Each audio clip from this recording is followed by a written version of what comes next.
the tunnel. This tunnel connects Macau to the University of Macau. Taipa Macau to University of Macau.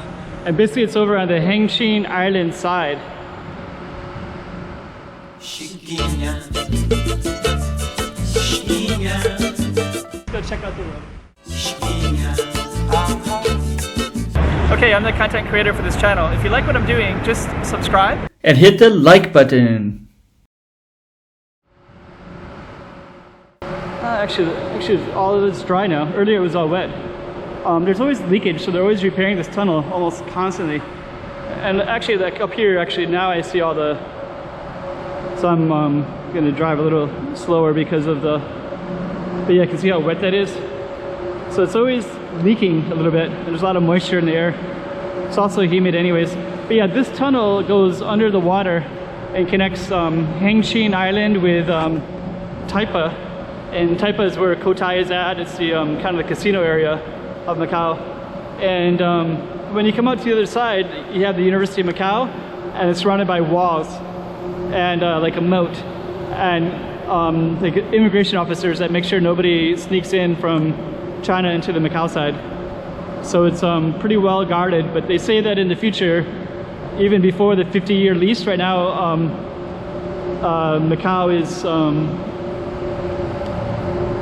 You know, was Portugal 20 years ago, 1999, and then it turned into a SAR, Special Administration Region, for 50 years, and then it will go back fully to China. So this University of Macau is built on China land, not on the what was once Portugal. It was always been China. Well, as far as the borders have been there. Anyways. And in the future, they're building massive amounts of stuff on Hengqin Island, which is all behind the University of Macau.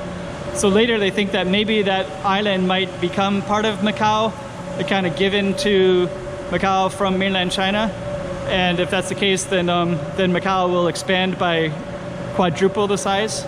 And they already have a theme park out there, and they have some other stuff that they're gonna try to create as a financial center and a tourist center. Let's see a little ways to walk. That's the tunnel right there. Pretty cool. And I think we're just gonna end it right there. And I'm just gonna pause with the bike right there and leave it in that space. So yeah, I'm under the tunnel between these two. So this became University of Macau, became Macau property about 6 years ago. And then that was when they put like wiring, so it became you know, online access and all the stuff that you can enjoy in Macau, you can have on University of Macau, which is in Hengqin Island, but surrounded by the walls. So anyways, I think that maybe more of Hengqin Island might have the same situation, kind of be given to Macau residents to buy property, to have Macau kind of laws, more or less. But I think business laws might, who knows? I don't know how they're gonna do it. They're still talking about it. But anyways, this is the tunnel that connects the two. Hope you enjoyed this one too.